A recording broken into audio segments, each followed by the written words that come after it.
The role of marketing, it's like a perfect storm right now. There's several things that are happening. First, we have the life expectancy of a CMO is down to less than the gestation period of an elephant. So they're lasting less than 2 years in their jobs. And they're lasting less than 2 years in their jobs traditionally because they're not paying attention to two phenomena. One is the internet. The internet truly has become the center of the marketing universe. And people may say they're not direct marketers, but if you have a website, guess what? You're direct marketing. And second is that customers are voting with their pocketbook. And they're using the power of the web to get back some control over their life. And if you don't respect that, you're going to lose share, you're going to lose customers. And so those are kind of the paradigms that are happening. And at Direct Impact, I think what we're doing to help facilitate our customers be successful is, first of all, we're saying you've got to listen to your customers. And you've got to meet them where they want to be met. And it's not on a TV screen.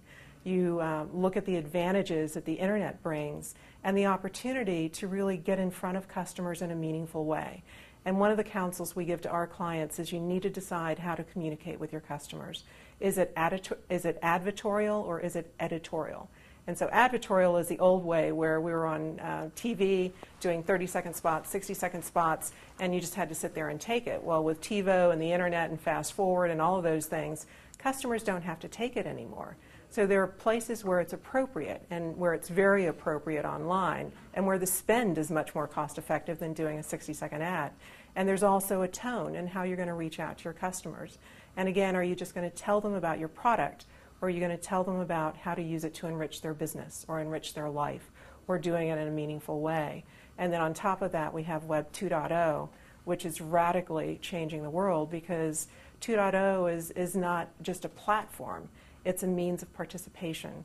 And once you allow your customers to participate, and they're going to participate whether you want them to or not, once you allow them to participate, the dynamic changes. And the customer is empowered to not only buy your brand, buy your product, but also tell you, frankly, if it sucks.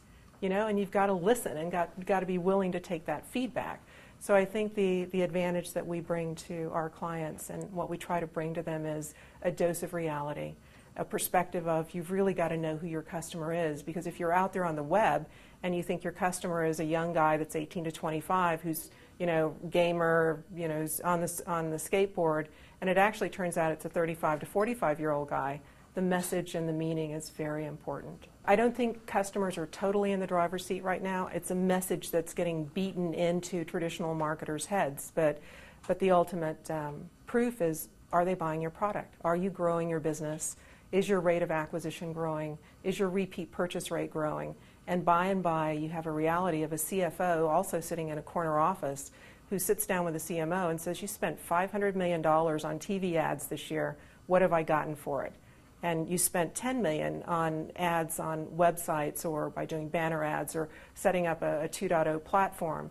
What am I getting for that? And when the financial realities hit, which is in big business where it all comes down to, it's going to be hard-pressed to make a case for continuing to spend $500 million on TV ads that no one is tuning into and no one is buying, and you're not increasing customer value. Yeah, and it's a change of attitude. It is truly a time in our industry when things are changing.